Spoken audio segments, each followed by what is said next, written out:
Hey everybody, this is Peter with Tabletop Gaming Guild, and today we're going to take a look at a board game called Evolution by North Star Games. This is a game for 2 to 6 players and can be played in approximately 60 minutes. In this game, the players will be controlling different species of creatures that will slowly evolve throughout the rounds. The populations may grow or dwindle depending on how well they forage from the scarce amount of food that is available.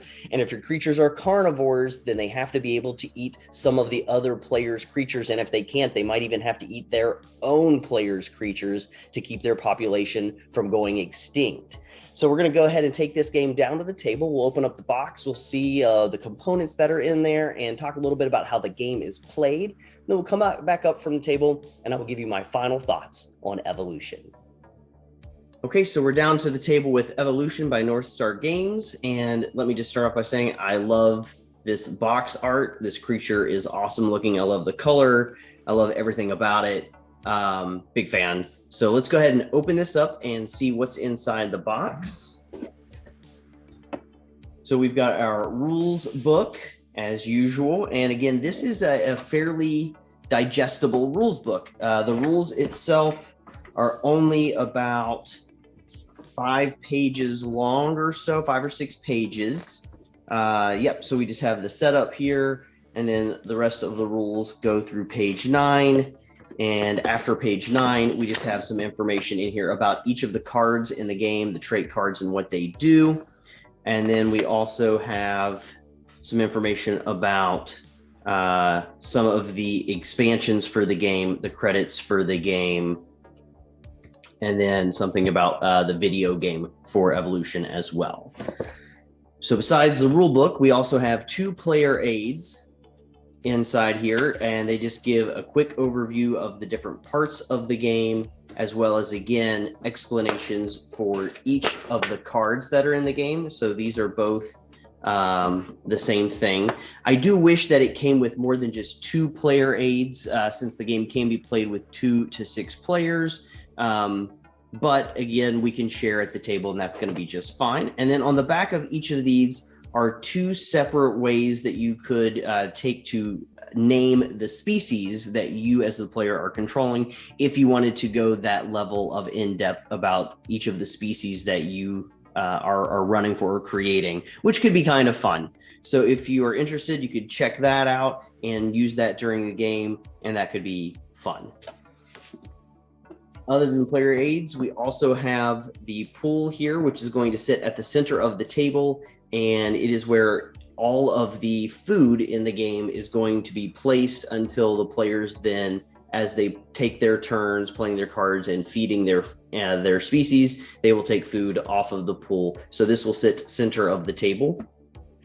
Speaking of the food, we have this nice canvas bag here that just has all of the food tokens inside. There's a little over 120 of them. They're double-sided cardboard. One side shows an image for meat, and then the other side for plants. And something that I think is fun is that they are not all exactly the same. There's a few different kinds of plants to look at. There's a few different pieces for the meat. This one here just looks like a haunch of zebra, and this one, not sure, looks like maybe some kind of lizard. So they did take a little extra effort to give us some extra art on these different pieces. So all of the food pieces inside the canvas bag. We also have the first player token, which is this awesome piece of wood carved to look like a long neck, and it is green. So pretty cool. I like it a lot. I'm excited by that. And then also we have the different player shields. So there are 6 of these, each one with a different piece of art on the outside. This one has a different piece of art on the inside as well, while the other ones all have similar art. I'm assuming that's just because it's for the 6th player, but I'm not 100% sure. Or it could be, you know what? I think I know exactly what it is. It's because this is a carnivore and all the other ones are not. So they gave it a different inside than the other ones. So these will be used to keep each player's food count secret later in the game. If you have an earlier edition of this game, instead of a player shield, some of them came with their own individual bags. So there would have been 6 little bags for each, one bag for each player. Then we also have tokens here with the number 10 on it. So if you're at the end of the game, you're counting up how many pieces of food your species have eaten throughout the game. You can use these number 10 tokens to help you keep track of your numbering a little bit easier. Then we have 20 of these pieces of cardboard, and these are being used to keep track of your species, body size, and population size, as well as keeping track of how much food they have eaten per round. And if you're at a table and it's a little bit tighter, you can use this vertical format, or if you're at a table with more space and you want to, you can flip it over and you can do the exact same accounting, but with it at horizontally. So again, body size, population, and how much food you've eaten for the round. So they're all double-sided. There's 20 of them here because you will more than likely be controlling more than just one type of species while you play the game. And then you have all of the trait cards, and there is a ton of those as well. We're not going to go over each individual type of trait again, though the book is going to explain what each of these does, but the information is also written on the cards themselves. So if you have the card, you don't need to go looking it up in the book. And then last but not least, we do have these brown and green wooden tokens, wooden blocks. Each one of these is going to be utilized to help you keep track, again, of your species body size and population size.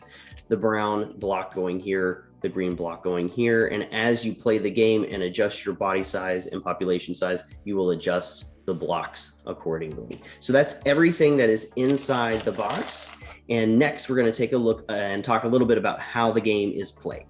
All right, so everybody is at the table. You've unboxed your game of Evolution, and now we're ready to play the game. The goal of the game here is to get the most food from a very scarce food source. So throughout the game, there's going to be food filling up the water hole, and then each person is going to be using their species and their traits to try to get as much food as possible from the watering hole and put it behind their player's shield. At the beginning of the game, you are going to make sure to randomly decide who's the first player and give them this first player marker. Each person's going to get their own species board with a green tracker and a brown tracker to keep track of the population size and body size of their very first species. Again, goal of the game being to get the most food. You're going to get food from here, and you're going to put it behind here so that everybody hopefully forgets how much food you've got, and you're not going to keep track that way. But also at the end of the game, your population size is going to get added to your score, as well as any traits you have added to your species throughout the game. When you're playing a 3 to 6 player game, every species can have up to 3 traits. If you're playing a 2-player game, then each species can only have up to 2 traits. If at any point during the game you don't like one of the traits you've already assigned to one of your species, you do have the ability to switch traits out. You can just discard one and play another one on top of your species. But again, making sure that in a 3 to 6 player game, you only can have 3, and a 2-player game, you can only have up to 2. So once the game is all set up, everybody has their first species board. The first player has been chosen. Then we go into the phases of the game, and there are 5 phases of the game. There's dealing cards, there's selecting food, playing cards, there's also then revealing the food, and then feeding. At the end of the feeding, we're going to go back around and we're going to do that again. We are going to play the game until this deck of cards runs out and we've had to shuffle it for the first time. When you run out of cards and you shuffle for the first time, if you end up needing to shuffle for that last round, then that's going to indicate the last round of the game has begun. And that's pretty much it. It's those 5 phases. You're going around the table and you're playing until you run out of cards. At the dealing card phase, you're going to end up dealing 3 cards plus 1 for each species board in front of each player. So if I have 1 species board in front of me, I'm going to be getting 4 cards. If I have 3 species boards in front of me, I'm getting 3 plus 3, so that would be 6 cards. And each time you do that dealing cards phase, each person's going to get possibly a different amount of cards, except for that very first round when everybody just has one species board in front of them. Everybody's going to start the game with 4 cards. So you deal the cards, everybody gets their 4 cards. Each person's going to keep those secret. They're going to look at them themselves. And then we're going to move to the second phase of the game, which we said is selecting food. At the bottom right hand of each side of these cards is a number, and that number can vary. Even if you end up getting a card that says the same trait, the number will possibly be different down here at the bottom. And you're going to decide during the second phase for select food, you're going to decide which one of these cards you want to play face down around the watering hole.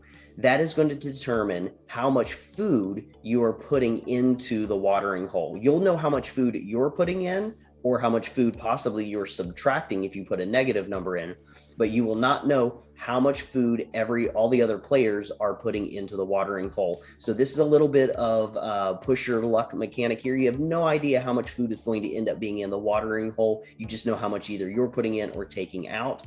But that's important because you need to be able to make sure to have enough food to feed your species or they will go extinct and they're no longer helping you towards end game scoring and for further feeding. So when you go to select, you're going to figure out your strategy, figure out, do you want more food out there? Do you want less food out there? And then you will play your card face down so that nobody else knows what you've played. Everybody else will also play a card here into the middle of the table. And then here at phase 4, you're going to find out how much food is actually out in the watering hole. But after everyone has selected their food, you move on to the next step of the game, and that is playing cards. When you play cards, you're going to now have at least 3 cards left over, and you get to choose what you want to do with these cards. When it's your turn to play cards, you're going to play all your cards, or you can hold on to some for a later round, but it's not going to go one card per player around the table. You get to go ahead and play all of your cards all at once, or decide to hold on to them for the next round of the game. When you are playing cards, you have 3 things you can do. You can either play one as a trait, and that is utilizing the trait that is the name up here and what the ability it gives your species. If you decide that you're going to use the trait for that, then you can go ahead, flip that face down, put it above or beside your species board, and that will be revealed later in the game. So you can choose to play the trait, or you can choose to create a new species. And the way that you do that is you take a card from your hand, you decide, I don't want to use this card as a trait, you discard it, and then you can go ahead and grab another species board, grab another brown and green cube, and you are ready to start now with 2 species. Again, the benefit here is that you're going to be getting more cards during the next round when we deal cards because you have another species board, but also now you have the ability to hopefully grow this population, and that's going to give you more points at the end of the game. And also because you have another species out here, you are going to try to feed them and get more food. Problem being, again, if you do not get enough food to feed them, there's the possibility that the population will either decrease or go away altogether and become extinct. So you would lose that species board. So that's the second thing you can do with your cards, discard them to create a new species. The third thing that you can do with your cards is increase your population size or body size. And the way that you would do that is exactly the same as to create a new species, which is choose a card in your hand you do not want to use for anything else. Go ahead and discard it. And then with the species board in front of you, choose either the body size or the population size and increase it, just like that. So those are the 3 things you can do with your cards during the play cards phase. The 4th phase of the game is the reveal food phase. So until now, all of these cards are going to be adding food, but you don't know how much food it's adding. So you don't know how much food you're actually going to have to feed your species. At this point, the first player who has the person who has the first player token will go ahead and reveal these cards. And then we're going to be adding food according to the numbers here to the middle of the board. Now, the only thing that might happen before you reveal this is there are some cards in here that do have symbols that allow them to trigger before the reveal food phase. So if you have a creature that has an ability at the top of their trait card that looks like this, they may have the ability to do something that happens before the reveal food phase. If they do, make sure to go ahead and jump in there and do that. Usually that is taking some food from the food bank ahead of time. There may be some out there that allow you to pull food. You wouldn't be able to pull food, I don't think, from the front, from the watering hole beforehand.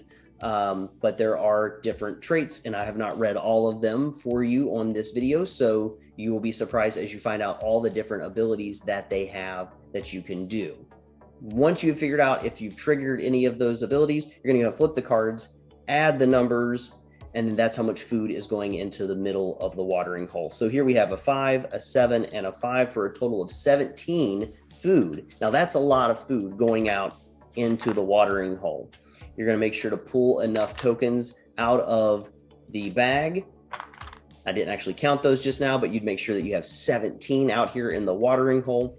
And once you have those out in the watering hole, it is time to move on to the 5th and final phase of the round, and that is the feeding phase. So when it is your turn, you're going to try to feed your creatures. And there's a couple different ways to do that, depending if your creature is a non-carnivorous or a carnivorous species. So beginning with the first player and continuing clockwise, each player must then feed one of their species. So you're not going to be feeding all of your species at once. You're going to feed them one at a time. And a player may pass only if none of their species are hungry. And they're going to be hungry until you have put enough food on your species board to match the population size. If you would ever end this phase with fewer food earned than your population size, at the end of the round, you're going to be moving your population to smaller, showing that you have some of your population has died off. If you would ever earn 0 food and your population size is 1, then your population goes down to 0 and your species has gone extinct. So again, beginning with the first player, you're going to continue clockwise around the table, feeding one species at a time. Passing the feeding turn does not prohibit a player from feeding on future feeding turns in the same feeding phase. So you can pass if you want to, but I don't personally know of a reason to go ahead and do that in the game. So when a species takes food, you're going to take food from the middle and you're going to put it onto your species board above the population track. The species may never take more food than it has population. So if your population is 2, the most food that you can ever end up getting by the end of this phase is 2. You cannot go above that unless you have a special card that says otherwise, such as fat tissue here, which allows you to take extra food that equals your body size, and you can store it on here for later rounds. And that is pretty much it for the feeding, except if your creature is a carnivorous animal. Carnivorous animals are never allowed to feed off of plants. They must feed off of meat, and that means other species in the game. So out here in the watering hole, the food is only ever going to be plant food. And as you play, when it comes to our carnivorous species, you are then going to determine which other player's species you're going to attack. And if you attack them, you have to make sure that 1, the carnivore has to be hungry. The body size of the carnivore has to be greater than the body size of the creature it is trying to attack. And the carnivore has the traits necessary to overcome any of the herbivore or the other species traits that would stop it from being attacked. And so there are cards that will add some body size to them, or it will provide some kind of defense for them. And so you are making sure as a carnivore, you have to make sure all of these 3 things are okay. 1, that your carnivore is still hungry. 2, that the carnivore's body size is greater than the body size of the creature you're attacking. And 3, that they don't have any traits that would stop your carnivore from actually being able to attack them. And as long as that happens, then the carnivore can go ahead and get its meat token. And also, if it does that, then the body size of the creature that has been attacked must go down. So that's how carnivores feed. That's how everybody else feeds throughout the game.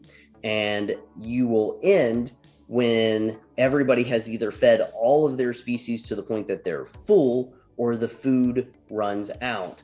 If everybody gets to be full before the food has run out, then whatever food is remaining will stay out there for future rounds of the game. And at this point, everybody is going to go ahead and get ready for going back to the beginning of the round to a second round, and that is dealing cards again. So that's pretty much everything you need to know for playing this game. There are tons and tons and tons of different traits in this game. Each one does something different. Some of them are defensive. Some of them, again, make your creature a carnivore. And then other ones allow you to be fertile and all sorts of different things. Some of them allow you to eat more food, and you can chain some of these things together in the game, because it does matter in which order your species are on the board when those come into play, because some of them have these little arrows on the tops right and left, or just one side of the card, affecting the other species beside them. You're never allowed to, if you already have two species boards, you're never allowed to slide a third one in the middle. They have to then either go to the top or the bottom, or to the right or the left of your two that are already out there. You can't just slide them into the middle, giving them the benefit from one of these cards.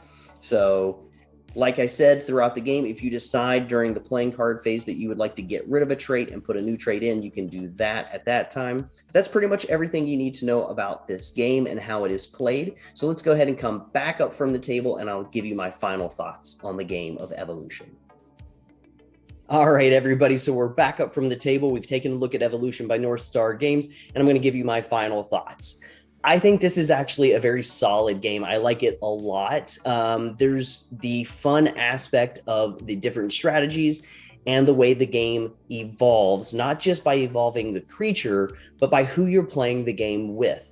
So as we talked about in the game, you can be focusing on just feeding your creatures with the plant life. You might want to go a little bit more of that with the take that kind of strategy with the carnivores. And depending on who you're playing with and which strategy they choose, the game can change rather drastically. If you have a group of players all at the table who do not care for the take that mechanic at all, they decide they don't want to have any carnivores at the table, then everybody is playing a game that I would kind of compare a little bit to Wingspan, where everybody is at their table, at their part of the table, just doing their own little puzzle to see who can get the most food the quickest. But as soon as you get a player who wants to throw those carnivores in, and then all of a sudden the game definitely takes a turn and can change quite a bit. And that can change midway through the same game, just from round to round. Maybe somebody's just not getting their strategy going and they decide to switch it up and evolve. And so I think that's a fun way that the title of the game isn't just about the creatures evolving through round to round, but also the players evolving their strategies possibly. So yeah, a lot of fun, very solid game. There are expansions out there for this game that I think look very solid as well, and I would like to get my hands on those so I can check them out, see exactly how they change the complexity and the strategies of the game. But from what I can read about them online, they look like they're really good, and I would like to check them out sometime soon. So everybody, thank you for watching this video. I hope you enjoyed it. If this is a game that sounds interesting to you, you should head over to your local game store, see if they can get you a copy to check out. Maybe you could go online if your local game store doesn't have one, or you could even check your local library to see if they have a board game collection. And if they do, maybe Evolution is in there and you can borrow it for free and share it with your friends and your family and see what you think for yourself. Thanks for watching, everybody. If you liked the video and if it was helpful, give it a like and maybe subscribe to our channel. Check out all of our other videos. We put out a video every single day, whether it's an unboxing, a review, a playthrough. So definitely check those out. And until we talk again, everybody, keep on playing games.